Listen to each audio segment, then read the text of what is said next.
మీకు ఒకటి వినిపిస్తాను. మీరు ప్లే చేయండి, మీకు వినపడుతుంది. మీకేమర్థమైంది చెప్పండి. ఆ 2 ఉన్నాయి కదా! హ్మ్. హ్మ్. ఆఫ్‌కోర్స్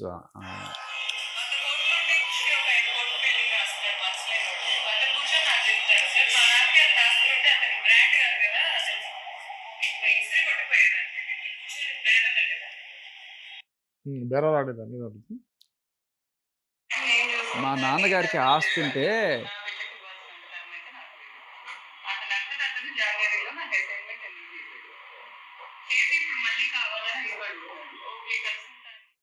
హ్మ్.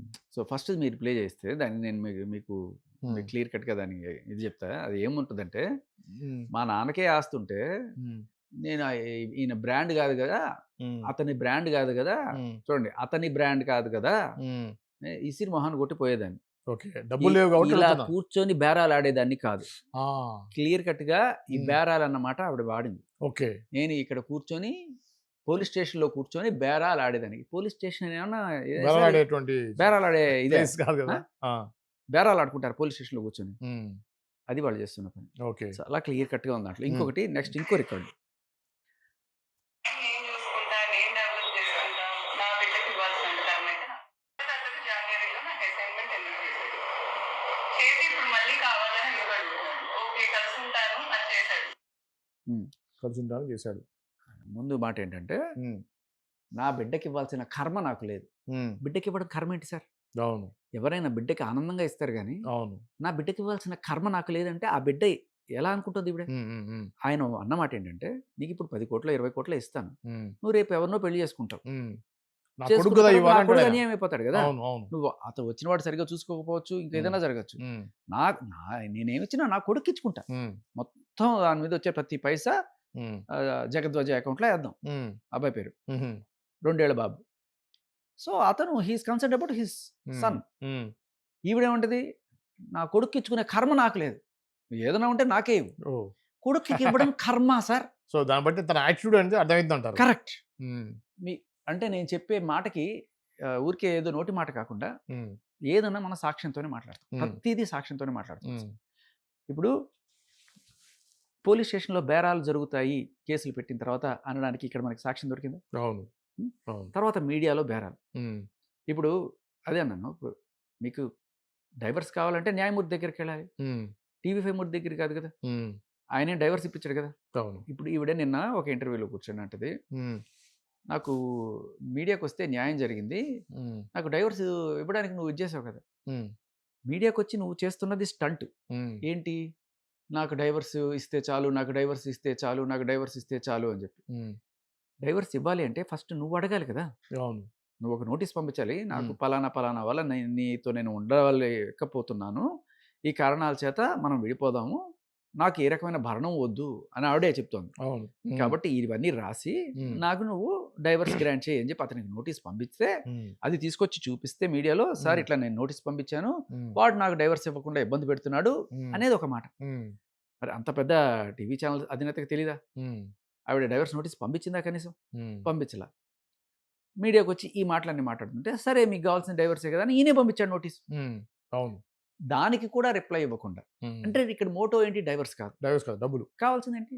యెస్. డబ్బులు చెప్పింది కదా! కోటలు. బేరాలాడుతున్నా అని ఆ! చెప్పి. ఆ! నా దగ్గర డబ్బులుంటే మా హ్మ్. నాన్న దగ్గర డబ్బులుంటే ఇసిరి మొహాన కొట్టేసి ఎళ్ళిపోయేదాన్ని. హ్మ్. హ్మ్. ఇలా కూర్చొని బేరాలాడేదాన్ని గాదు. హ్మ్. ఇదే కదా అక్కడున్న అవును. కాంటెక్స్టు. ఓకే. సో, క్లియర్ కట్‌గా ఇది బేరసారాలు జరుగుతున్నాయి. హ్మ్. ఇప్పుడు ఇది యస్మత్ మంది ఆవిడ కష్టమా? ఈయన కష్టమా? ఎవరి కష్టం అనేది కోర్టు తెలుస్తది. హ్మ్. ఈ లోపల న్యాయమూర్తి కాకుండా ఇంకో హ్మ్. మూర్తి గారు ఇంటర్ఫియర్ అవ్వాల్సిన పని లేదు. ఓకే.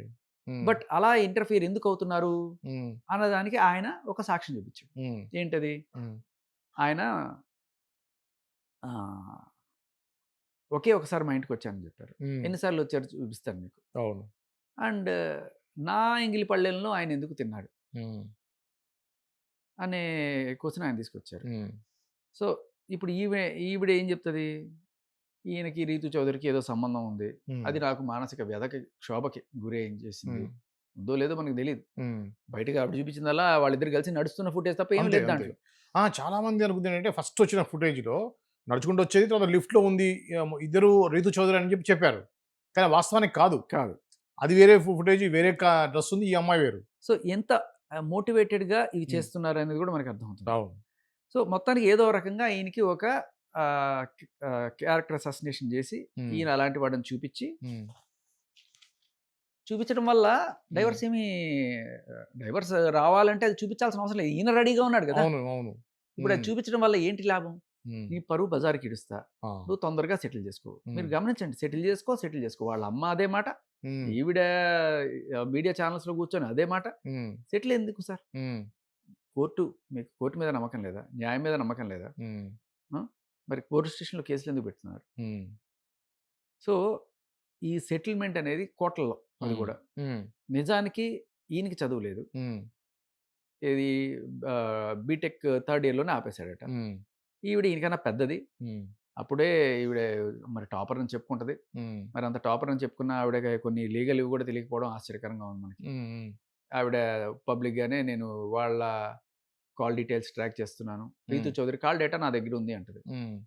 అలా తీసుకోవడం తీసుకుంటది. ఎఫ్ఐఆర్ లేకుండా త్రూ పోలీస్ నుంచే తీసుకోవాలి కదా. పోనీ తీసుకున్నావు, చూపించావా? ఎన్నిసార్లు మాట్లాడా? ఏం చూపించావు కదా. పోనీ అదొకటే కాకుండా బ్యాంక్ స్టేట్మెంట్లు. సో ఇంత ప్రైవేట్ డేటాని ఈవిడ యాక్సెస్ చేస్తుందంటే ఎవరు యాక్సెస్ చేయగలరు? ఒకళ్ళ కాల్ డేటా కానీ, ఒకళ్ళ లొకేషన్స్ కానీ ఎవరు ట్రాక్ చేయగలరు ఇవాళ రేపట్లో? Police, especially పోలీసే. అంటే పోలీస్ ఆఫీసర్లు ఎవరైనా ఈవిడికి అమ్ముడుపోయారా? లేకపోతే ఈవిడిని నేను సపోర్ట్ చేస్తున్నాను అని చెప్తున్న సోకాళ్ళ పెద్ద మనిషి ఆయన ఈవిడికి ఈ పోలీసులను అటాచ్ చేశారా ఆయన ఇన్ఫ్లుయెన్స్ తోటి? ఇప్పుడు ఇంపాసిబుల్ కదా. నా దగ్గర వేరే వాళ్ళ కాల్ డేటా ఉంది, వేరే వాళ్ళ బ్యాంక్ స్టేట్మెంట్లు ఉన్నాయి, ఇవన్నీ నేను తీయగలుగుతున్నాను అంటే దాని అర్థం క్లియర్ కట్గా ఒక పోలీస్ ఆఫీసర్ ఇవన్నీ నీకు అందిస్తున్నాడు. Who is that police officer?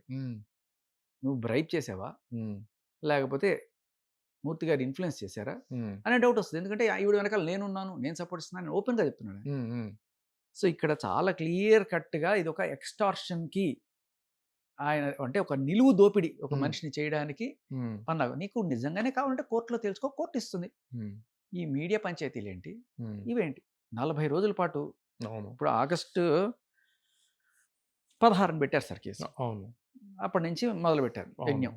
16 case పెట్టి ఈయన్ని టార్చర్ చేయడం. ఇప్పుడు సెప్టెంబర్ 16 ఆల్మోస్ట్ నెలన్నర.